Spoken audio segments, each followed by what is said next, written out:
The blood on his shirt had turned from bright crimson to rust brown by the time Dalton Lawson saw him collapse against her father's fence, and she knew without question that this was Xavier Sullivan, though 4 years of war and pain had carved him into someone almost unrecognizable.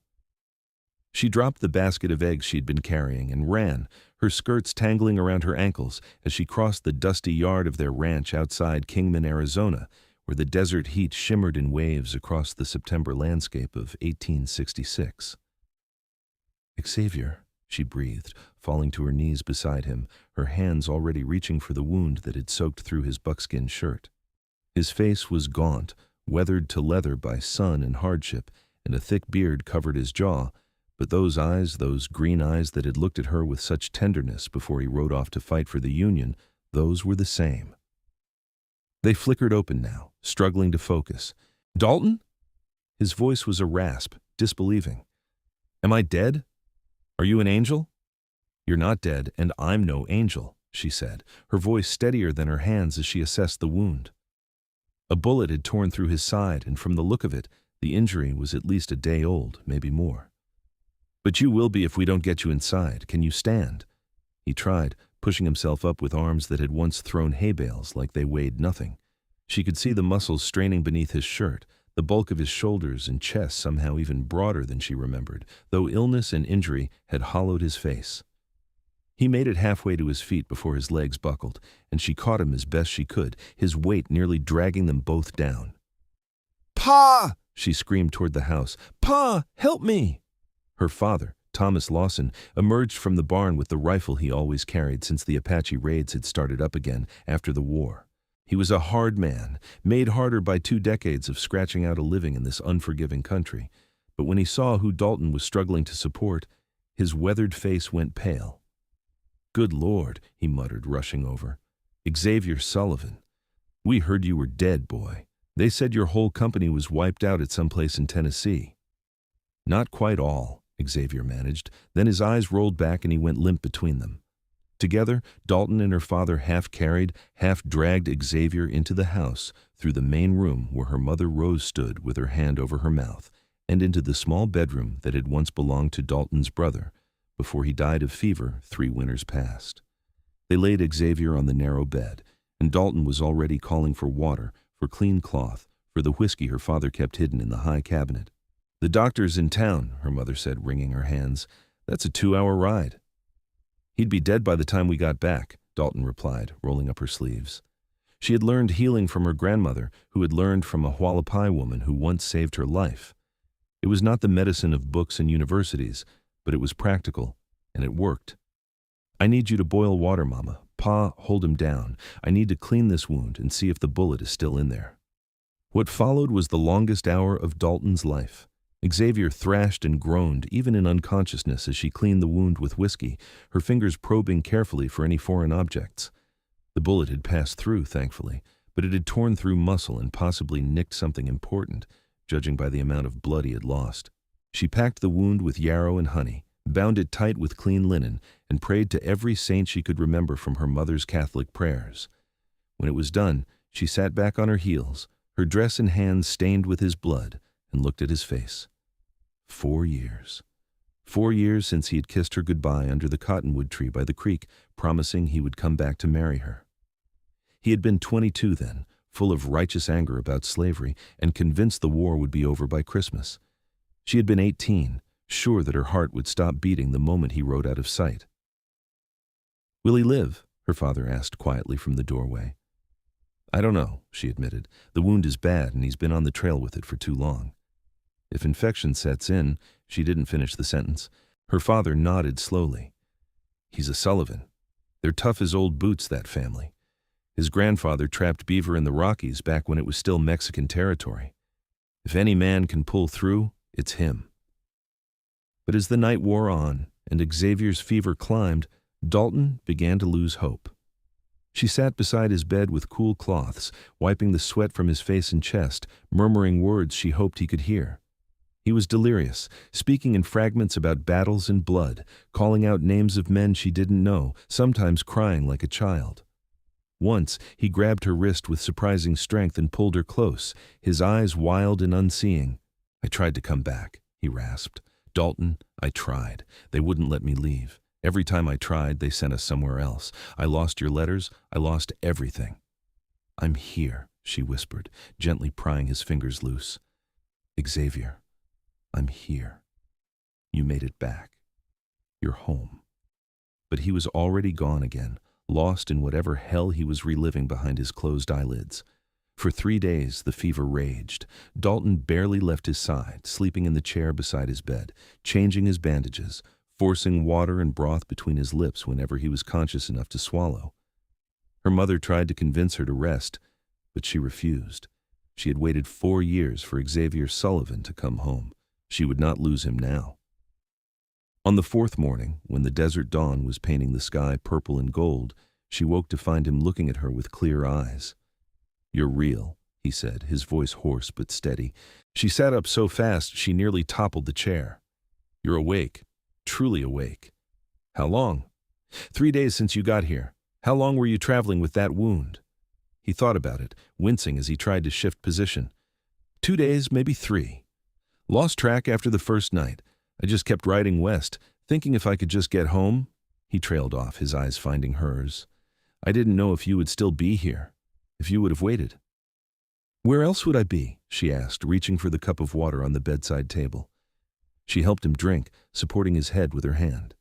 His hair was long and tangled, falling past his shoulders, and she could feel the heat still radiating from his skin. The fever had broken, but he was far from well. You could have married. A woman like you, beautiful and capable. I wouldn't have blamed you. Dalton set the cup down carefully. I had offers, she admitted. Martin Fletcher asked 3 times. Even David Morrison worked up the courage before he married the widow Peters. But you said no. I said no. She met his gaze directly. I made you a promise, Xavier Sullivan. I don't break my promises. Something in his face crumpled, and for a moment she thought he might cry. Instead, he reached for her hand, his calloused fingers closing around hers with gentle desperation. I'm not the same man who left. The things I saw, the things I did. His jaw worked, struggling with words. I don't know if I'm the man you deserve anymore. She squeezed his hand, feeling the strength in it even weakened as he was. You're here. You came back. That's enough for now. Over the following weeks, Xavier healed slowly. The wound closed clean, thanks to Dalton's careful nursing, but the damage inside him was harder to see and harder to mend. He woke screaming from nightmares, sometimes violent enough that her father had to help restrain him until he came back to himself. He couldn't stand sudden noises. The crack of her mother's rug beater sent him diving for cover once, and he wouldn't speak for hours afterward. But gradually, as summer faded into fall and the brutal Arizona heat gentled into something almost bearable, Xavier began to find his way back. He started helping around the ranch as soon as he could walk, without doubling over in pain, insisting on earning his keep despite her father's protests that he was still recovering. Dalton would watch him from the porch as he worked, mending fences or mucking out the stables. The war had taken any softness from him. His body was all hard muscle and sharp angles, his shoulders broad enough to fill a doorway, his arms corded with strength from years of carrying a rifle and surviving on little food and less sleep. His hair had grown even longer during his recovery, nearly reaching the middle of his back, and he usually tied it back with a strip of leather. He looked like the mountain men of old stories, wild and dangerous, and she found her breath catching sometimes when she looked at him. But it was the gentleness in his hands when he touched her that made her heart ache. He was careful with her, almost too careful, as though she might break. When they walked together in the evenings, he would take her arm with such tenderness that she wanted to shake him and tell him she was not made of glass. One night in late October, when the stars were bright enough to cast shadows and a cool wind was blowing down from the mountains, they walked out to the cottonwood tree by the creek, the place where he had kissed her goodbye. I used to dream about this spot, Xavier said quietly, leaning against the trunk. When things got bad, when I thought I couldn't take another day, I would close my eyes and picture you here, in that yellow dress you always wore on Sundays. I still have that dress, Dalton said, standing close enough to feel the warmth of him, though it's getting a bit worn now. He turned to face her, and in the moonlight, she could see the shadows in his eyes. I need to tell you what happened. why it took me so long to come back. You don't have to, Yote. I do. He took a breath. We were in Tennessee, place called Franklin, November of '64. The Confederates came at us in waves, and we held them, but just barely. Lost more men in 5 hours than I'd seen die in the whole year before.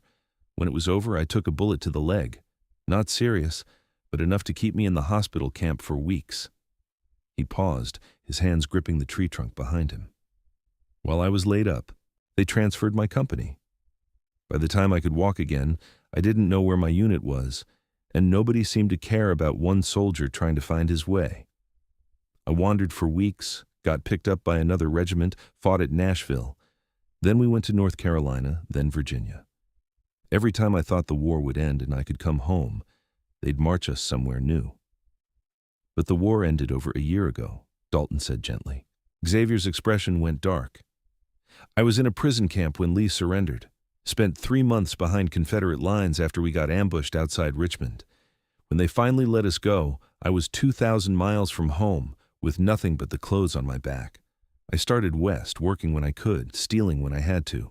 Took odd jobs, saved money for a horse, got robbed twice, once beat so bad I couldn't walk for a week. He reached out and touched her face, his fingers tracing the line of her jaw. Every day, every mile, I thought about you, about this place. It was the only thing that kept me moving. And then, when I finally made it to New Mexico territory, I ran into some trouble in a little mining town. Man accused me of cheating at cards. I wasn't, but he pulled a gun anyway. His bullet found me before mine found him. Dalton felt her throat tighten. You killed him? Self-defense? But his friends didn't see it that way. I rode out of there as fast as I could and just kept riding. By the time I got to your fence, I couldn't see straight anymore. All I knew was I had to get to you, had to make it home. She pulled his hand to her lips, kissing his scarred knuckles. You did make it. You're here. Am I, though? His voice broke. Sometimes I wake up and I don't know where I am. Sometimes I look at you and I can't believe you're real.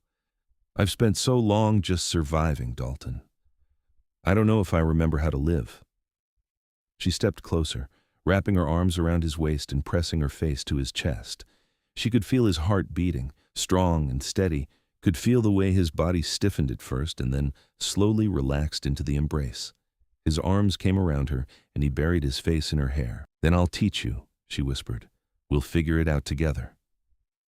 They stood there for a long time, holding each other under the cottonwood tree, and Dalton felt something shift between them. The boy who had left for war was gone, and so was the girl who had watched him go.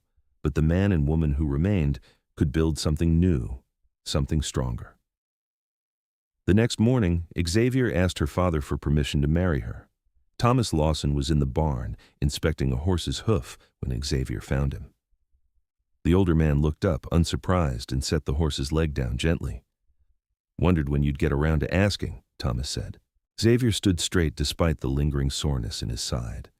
I don't have much to offer. No money, no land. Just these hands and a willingness to work until I drop. You think I care about money? Thomas snorted. I care that my daughter's been waiting for you for 4 years, turning down every decent prospect in the territory. I care that you made it back to her when a lot of good men didn't make it back to anyone, and I care that you'll treat her right. I will, Xavier said firmly. I swear it on everything I have. Thomas studied him for a long moment, then nodded. Then you have my blessing.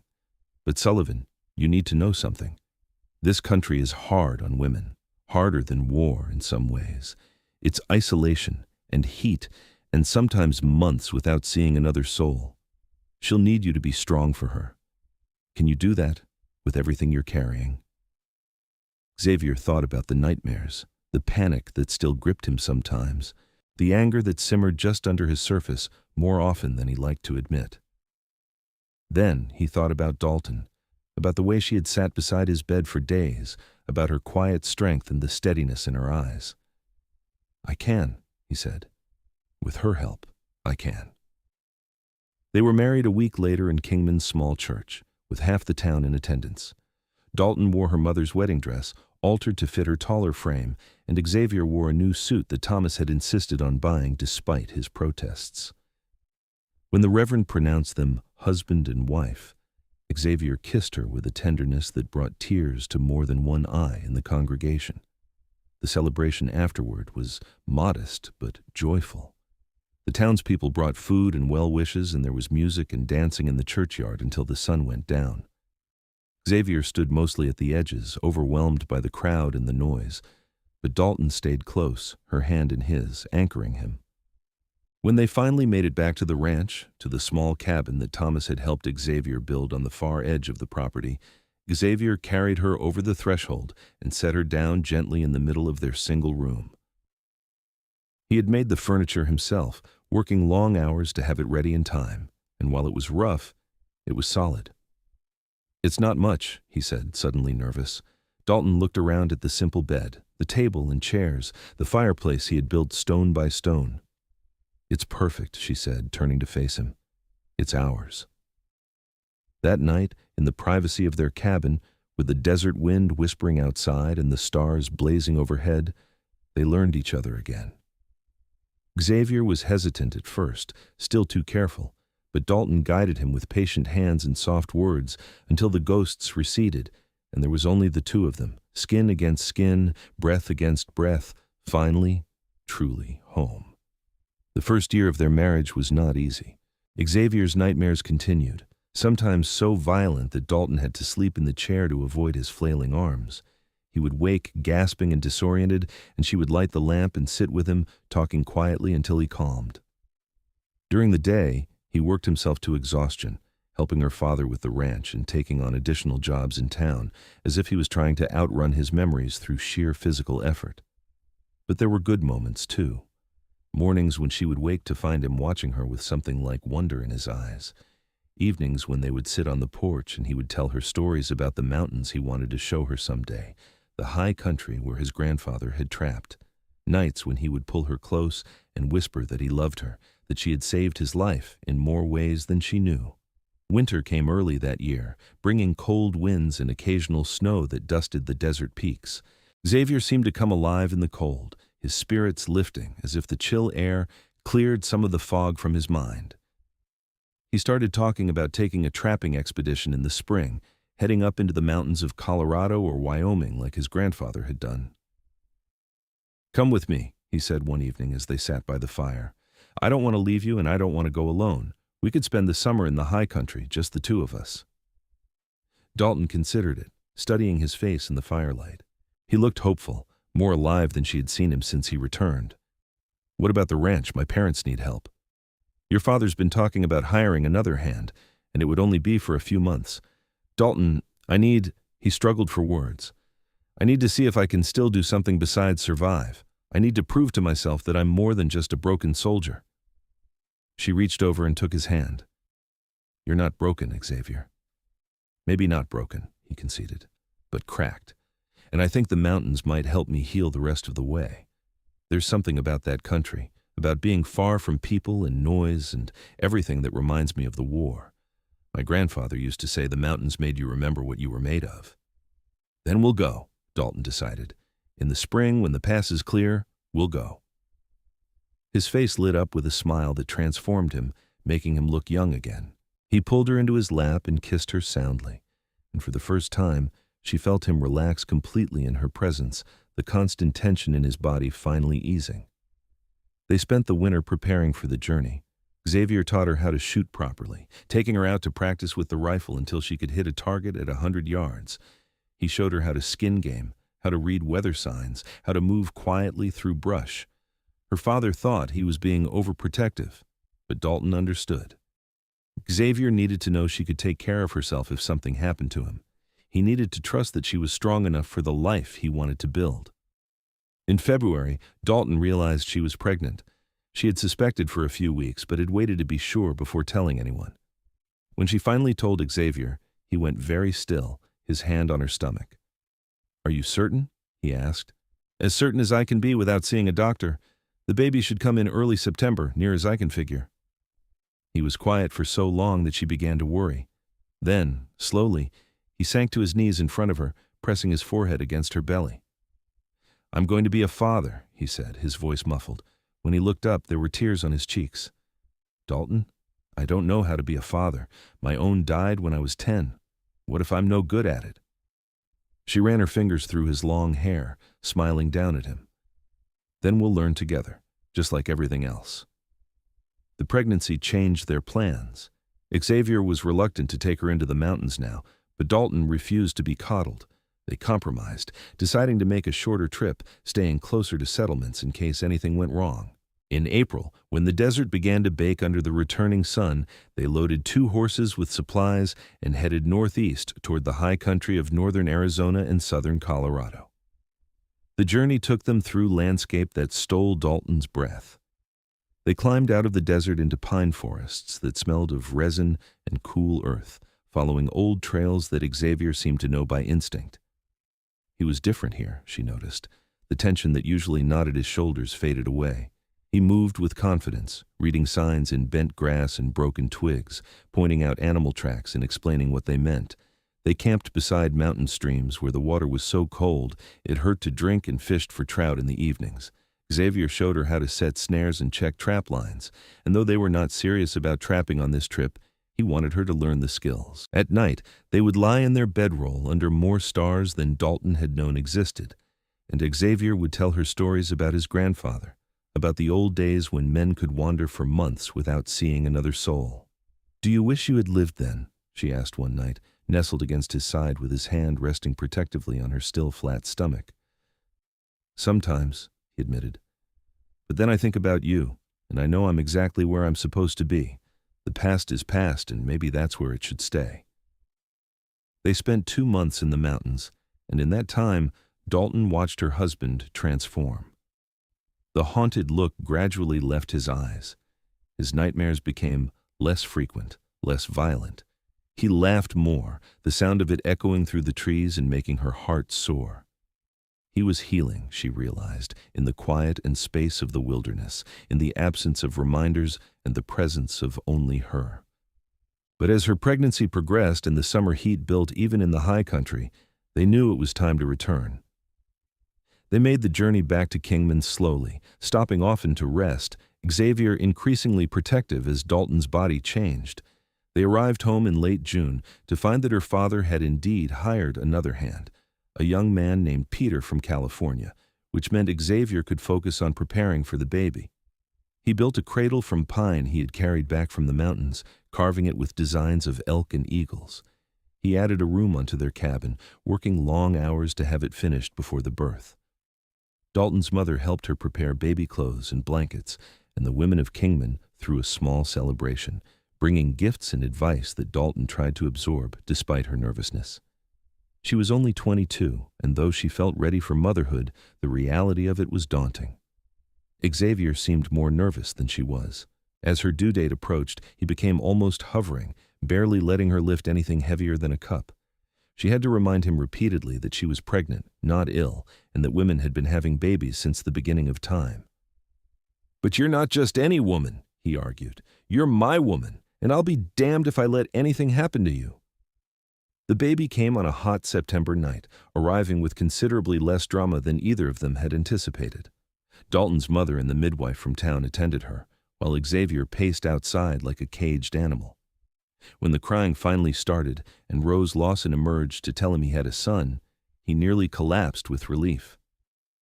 "A son," he repeated, staring at his mother-in-law. "I have a son?" "A healthy, loud son," Rose confirmed, smiling. "You can come in and meet him." Xavier entered the cabin on unsteady legs to find Dalton propped up in bed, tired but glowing, holding a tiny bundle wrapped in a blue blanket. She looked up as he approached, and the love in her eyes nearly brought him to his knees again. "Meet your son, Xavier Sullivan," she said softly, "though we should probably call him something else to avoid confusion." Xavier sat carefully on the edge of the bed and looked down at the red, wrinkled face of his son. The baby had a shock of dark hair, and as Xavier watched, opened his eyes to reveal a slate blue that would probably change with time. Something shifted in Xavier's chest, something fundamental and profound.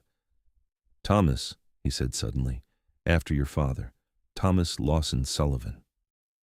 Dalton's eyes filled with tears. Papa would be honored. Xavier reached out with a trembling hand and touched his son's tiny fist. The baby immediately grabbed his finger, the grip surprisingly strong, and Xavier felt something break open inside him. All the walls he had built during the war, all the careful distance he had maintained to survive, crumbled in an instant. "I promise you," he whispered to his son, "I promise you'll never have to see what I saw, never have to do what I did. I'll make this world better for you. I swear it." Little Thomas Sullivan proved to be a robust baby with healthy lungs and a tendency to wake at all hours. Xavier insisted on helping with the night feedings, rocking his son while Dalton dozed, singing old songs his mother had taught him in a low, rumbling voice. Dalton would sometimes wake to find both of them asleep in the rocking chair Xavier had built, the baby nestled against his father's broad chest, protected by arms that could still remember violence, but now knew gentleness. As Thomas grew from a baby into a toddler, Xavier's healing continued. The nightmares never completely disappeared, but they became rare enough that weeks would pass without incident. The sudden rages that used to grip him faded away entirely. He was present now, truly present, in a way he hadn't been when he first returned. He threw himself into being a father with the same intensity he brought to everything. He taught Thomas to walk by letting the boy grip his fingers and toddle across the cabin floor. He carved toys and told stories, and as Thomas grew old enough to be carried outside, Xavier began teaching him about the land, about tracking and weather, and the names of every bird and plant. Dalton watched them together with a full heart, seeing the man she had fallen in love with fully restored, transformed into something even better by fatherhood and time. Xavier had put on weight, filling out his frame with solid muscle from ranch work. He kept his hair long, usually braided back or tied with leather, and the desert sun had darkened his skin to bronze. He looked every inch the mountain man he had become, powerful and capable, but there was a softness in his eyes when he looked at his family that made her melt.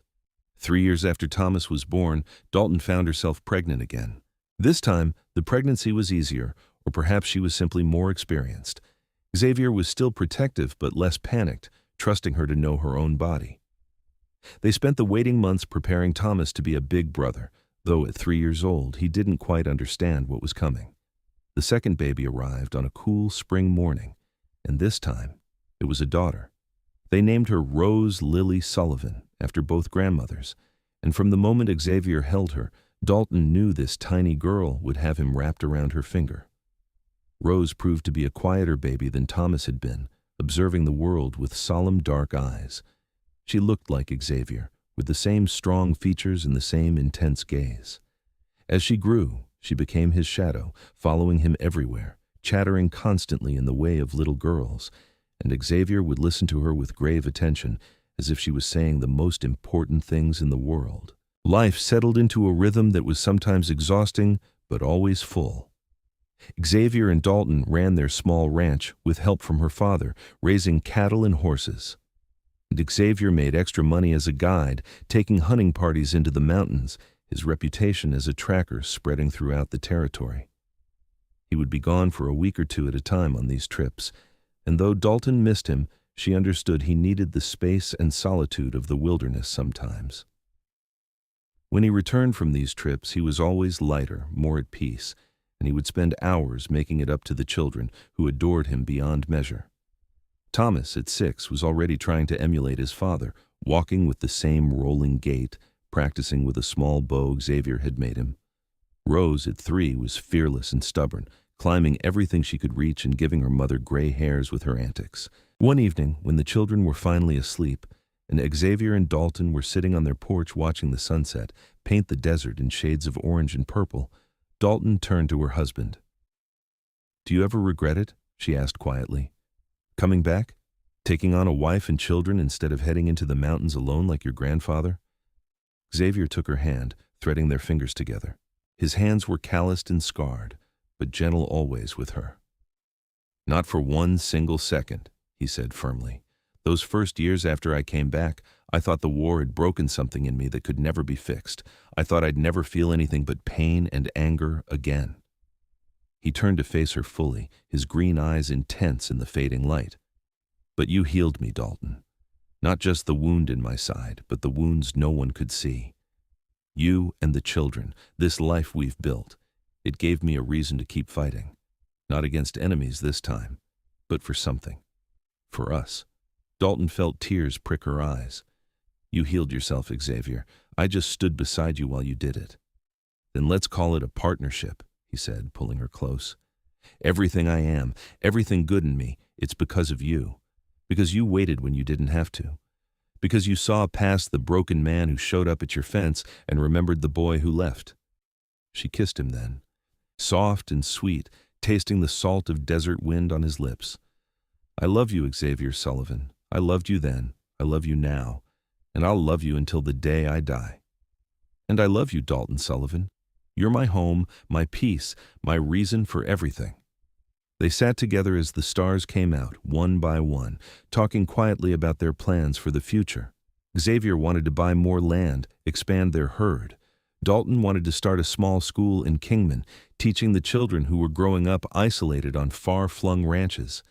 They talked about whether they wanted more children, about trips they wanted to take, about growing old together on this harsh, beautiful land. Time moved forward, as it always does. Thomas grew into a tall, serious boy who shared his father's love of the wilderness and his mother's steady temperament. Rose became a whirlwind of energy and determination, equally comfortable riding horses as she was helping her mother with household tasks. 2 more children followed over the years, another son they named Daniel, and a daughter called Margaret. And the little cabin Xavier had built grew with additions and improvements until it was a proper house. Xavier's reputation as a guide and tracker continued to grow. He was called upon sometimes by the territorial marshal to help track outlaws or find people lost in the desert. He did this work reluctantly, not liking to leave his family, but understanding that his skills could save lives. Dalton never stopped worrying when he went on these dangerous missions, but she never tried to stop him either, understanding that part of loving Xavier meant accepting all of who he was. On his 40th birthday, Xavier stood on the porch of their home, watching his 4 children play in the yard. Thomas was 18 now, as tall as his father and nearly as broad, already talking about starting his own ranch. Rose, at 15, was breaking hearts all over Kingman with her dark beauty and fierce spirit. Daniel, at 11, was the scholar of the family, always with his nose in a book. And little Margaret, at 8, was the baby, spoiled by her older siblings and adored by everyone. Dalton came to stand beside him, and Xavier slipped his arm around her waist, pulling her close. She was 36 now, and motherhood and the harsh Arizona sun had left their marks, but to Xavier, she was more beautiful than ever. The gray in her hair only made her eyes seem brighter. The lines around her mouth came from laughter and smiles. She was the strongest person he knew, the rock upon which he had rebuilt his entire life. "What are you thinking about?" she asked, leaning into his embrace. "About that day I showed up here more dead than alive," Xavier said. "About how close I came to not making it. If I had stopped one more day in that mining town, if I had decided to rest instead of pushing on, I might have died somewhere in the desert, and you never would have known." Dalton shuddered slightly. "Don't think about that." "I have to sometimes," Xavier said quietly, "because it makes me grateful for every single day I get with you. Every sunrise, every meal, every time one of the children laughs or cries or does something that drives us both crazy. I'm grateful for all of it, because I know how easily it could have been different." She turned in his arms to face him. "We've built a good life, haven't we?" "The best life," Xavier confirmed. "Better than I ever dreamed possible when I was stumbling through the war trying to survive another day." Their conversation was interrupted by Rose calling that dinner was ready, and they went inside to the chaos and warmth of their family gathered around the table. Xavier sat at the head, Dalton at his right hand, and looked around at the faces of his children as they chattered and argued and laughed. This, he thought, was what he had fought for, even when he didn't know it. This moment, this family, this peace. After dinner, when the children had scattered to their various activities, Xavier and Dalton took their customary evening walk. They headed toward the cottonwood tree by the creek, the place where so much of their story had begun and continued. The tree was huge now, its branches spreading wide, providing shade in the brutal summer heat. Xavier leaned against the trunk, pulling Dalton back against his chest, his arms wrapped around her. They stood in comfortable silence, listening to the evening sounds of the desert, the distant call of a coyote, the rustle of wind through the cottonwood leaves. "Do you remember what you said to me that night I told you about the war?" Xavier asked. "When I told you I didn't know if I was the man you deserved anymore?" "I said you were here, and that was enough for now," Dalton recalled. Xavier turned her to face him, his hands framing her face with infinite gentleness. "You were right. Being here, with you, learning to live again instead of just survive, it was enough, more than enough. You gave me a reason to heal, Dalton. You gave me everything." She reached up to touch his face, her fingers tracing the lines that time had carved there. He was 40 now, his hair threaded with silver, his body still powerful but bearing the scars of a hard life. He was the most beautiful thing she had ever seen. "We gave each other everything," she corrected. "I was waiting for you, Xavier, but I didn't know what for, not really. I thought I was waiting for the boy who left, but what I got was so much better. I got a man who knows the value of peace because he's seen war. A man who cherishes his family because he knows how fragile life is. A man who loves me, not just with passion, but with gratitude." Xavier kissed her then, deep and slow, the kind of kiss that still made her knees weak after 16 years of marriage. When they finally pulled apart, both breathing hard, he rested his forehead against hers. "Thank you," he whispered, "for waiting, for healing me, for loving me when I was barely human, for giving me a family and a home and a reason to wake up every morning." "Thank you for coming back," Dalton replied, "for fighting your way across half a continent to get to me, for building this life with me, for being the man I always knew you could be." They stood there under the cottonwood tree as the stars began to appear, two people who had found each other, lost each other, and found each other again, stronger and more certain than ever.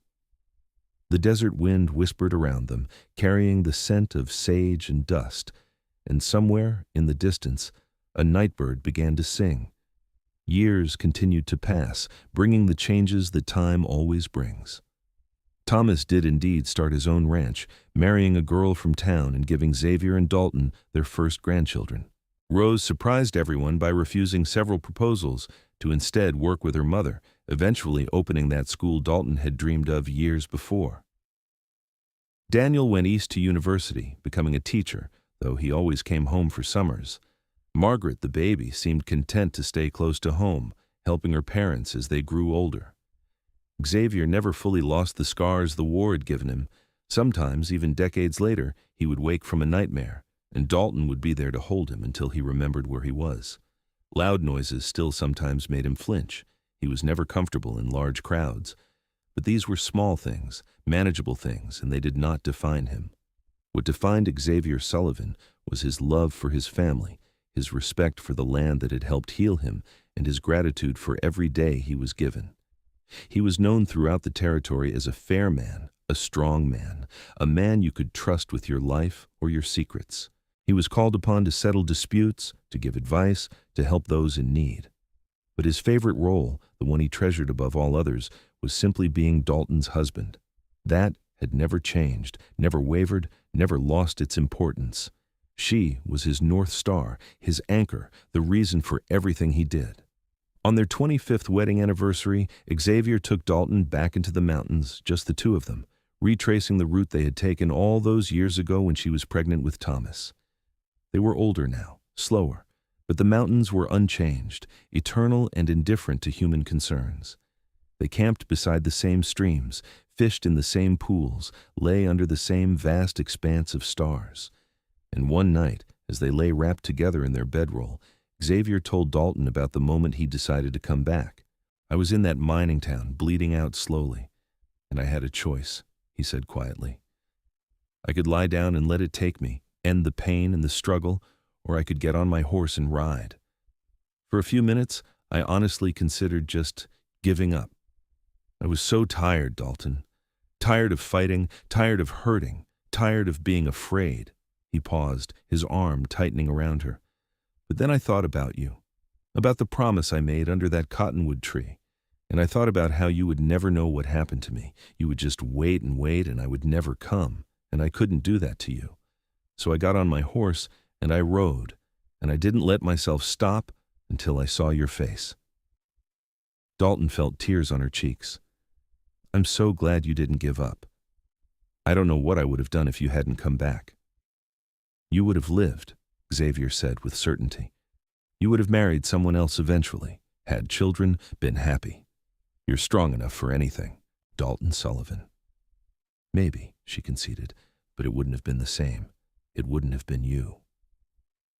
They fell asleep that way, under the stars, holding each other the way they had for 25 years, and would for however many years they had left. When they returned to Kingman, they found their family had planned a celebration for their anniversary. The house was full of children and grandchildren, of friends and neighbors, of food and laughter and music. Xavier stood in the middle of the chaos, watching it all with a smile, Dalton's hand in his. Thomas gave a toast, raising his glass high. "To my parents," he said, his voice carrying over the crowd, "who taught me what love looks like, what commitment means, what it means to fight for what matters. Pa, you came home from war when a lot of men didn't. You were wounded and broken, but you healed, and you built something beautiful. Ma, you waited and you believed and you never gave up. Together, you've shown all of us what a real partnership looks like." There were cheers and more toasts, and Xavier found himself oddly emotional, this mountain of a man with silver in his long hair and scars on his hands, blinking back tears. Dalton squeezed his hand, and when he looked down at her, she was smiling up at him with all the love in the world shining in her eyes. Later, after everyone had gone home and the house was quiet again, Xavier and Dalton sat on their porch, watching the stars appear one by one in the darkening sky. Xavier held Dalton's hand, rubbing his thumb over her knuckles, marveling as he always did that she was his, that she had chosen him and kept choosing him every day for 25 years. "I have something for you," he said, reaching into his pocket. He pulled out a small carved wooden box and handed it to her. Dalton opened it carefully to find a silver locket on a delicate chain. She opened the locket and found 2 tiny photographs inside, one of her and one of Xavier, taken in town last year by the new photographer. "So you'll always have me with you," Xavier said quietly. "Even when I'm out on some tracking job or hunting trip, I know I can't stop leaving, not completely. It's too much a part of who I am. But I want you to know that even when I'm gone, my heart is always here with you." Dalton's eyes filled with tears as she fastened the locket around her neck. "It's perfect. Thank you, Xavier." He pulled her close, tucking her against his side. "No, thank you. For 25 years of marriage. For 4 children who are better than I deserve. For healing me when I was broken and believing in me when I didn't believe in myself. For being my partner in all things. You're the best thing that ever happened to me, Dalton Sullivan, and I thank God every day that you were stubborn enough to wait for me." She laughed softly, wiping her eyes. "I'd wait 100 years for you, Xavier Sullivan. I'd wait forever." They sat together as the desert night deepened around them. 2 people who had weathered war and separation, pain and loss, and come through it stronger. The life they had built together was not perfect. There had been hard times, lean years, moments of fear and doubt, but through it all, they had each other, and that had made all the difference. As the years rolled on into the new century, Xavier and Dalton grew old together on their ranch outside Kingman. They watched their children raise children of their own. They celebrated birthdays and holidays, weathered droughts and hard winters, said goodbye to friends and family as age took its inevitable toll. Xavier's hair went completely white, though he kept it long until the end, usually braided back the way he had worn it in his mountain man days.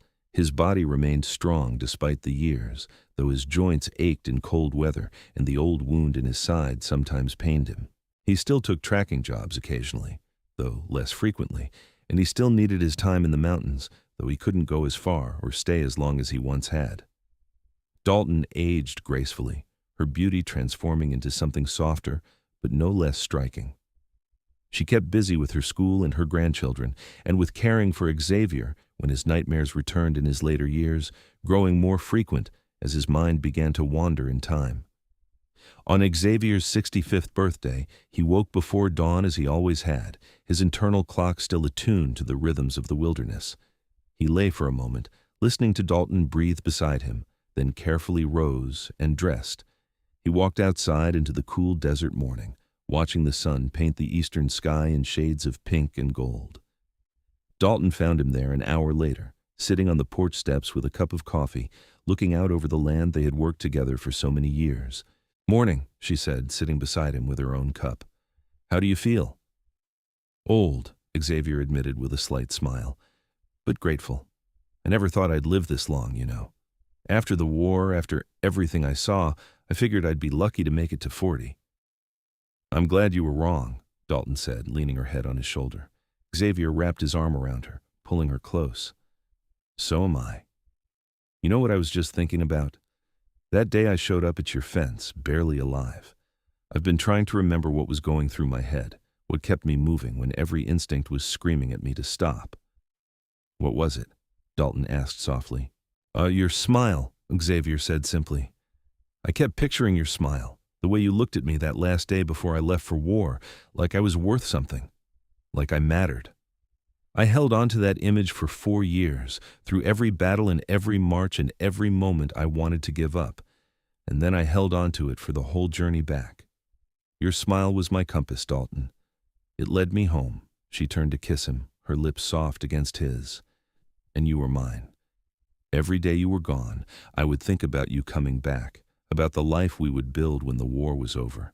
Even when people told me you were dead, even when years passed with no word, I never stopped believing you would come home." "We were lucky," Xavier said. "So many men didn't make it back. So many women waited for nothing. But somehow, by grace or fate or pure, stubborn determination, we found each other again." They sat together as the sun rose higher, warming the desert, bringing another day. Around them, the ranch began to wake up. They could hear their grandchildren's voices from the main house where Thomas and his family were staying for the birthday celebration. The horses were stirring in the corral. The cattle were lowing in the distance. "I want to go back to the cottonwood tree," Xavier said suddenly. "Will you walk with me?" "Of course," Dalton said, taking his offered hand and rising. They walked slowly, at an old person's pace, across the property to the creek. The cottonwood tree was enormous now, its trunk so wide it would take 4 people holding hands to encircle it. The shade beneath it was cool and deep, and Xavier led Dalton to the base of the trunk where they sat down carefully, mindful of old bones and stiff joints. "This is where it all started," Xavier said, looking up through the branches. "Where I kissed you goodbye and promised to come back. Where I told you about the war and you promised to teach me how to live again. Where I've asked you to marry me twice, once before the war and once after." Dalton smiled. "I said yes both times, if I recall correctly." "Best decisions I ever made," Xavier said. He turned to face her, taking both her hands in his. "Dalton Sullivan, I want to ask you one more time. Will you marry me? Will you spend the rest of our days with me, however many that might be? Will you keep healing me when I need it?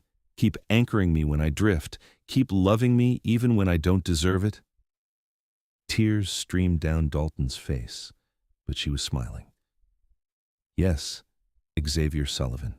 Yes to all of it. Today and every day until the end." He kissed her then, soft and sweet and full of 65 years of living and 43 years of loving her. When they pulled apart, they were both crying and laughing at the same time. "I love you," Xavier said, the words as true now as they had been the first time he spoke them, half a century ago. "I love you more than mountains, more than freedom, more than life itself. You are everything to me." "And I love you," Dalton replied. "My mountain man, my wounded soldier, my husband, my heart. I loved you then, I love you now, and I'll love you beyond the end of all things." They sat under the cottonwood tree for a long time, holding each other, talking quietly about the past and the present, about their children and grandchildren, about the life they had built together from blood and pain and unwavering faith in each other. And when they finally rose to walk back to the house, to the celebration waiting for them, they walked hand in hand, 2 people who had become one through the trials of war and the healing power of love. Xavier Sullivan lived another 10 years after that day under the cottonwood tree, dying peacefully in his sleep at 75 with Dalton beside him as she had always been. At his funeral, attended by what seemed like half the territory, their children and grandchildren and great-grandchildren spoke about his courage, his strength, his wisdom, and his love.